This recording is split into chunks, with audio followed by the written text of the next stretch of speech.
তুলসী মার্কা সবাই বলো চারদিকে ঠান্ডা দিয়ে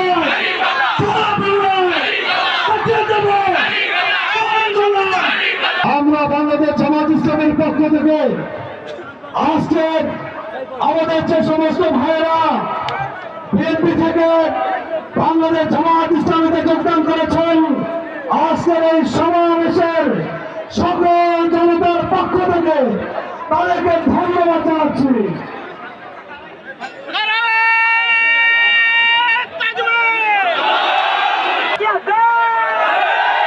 সম্মানিত উপস্থিতি, এইভাবেই বাংলাদেশ জামাত ইসলামীতে যোগদান করছেন, যোগদান করবেন এবং আগামী 12 তারিখে ভোট বিপ্লবের মাধ্যমে এদেশের মসজিদে জামাত ইসলামী বসবে ইনশাআল্লাহ।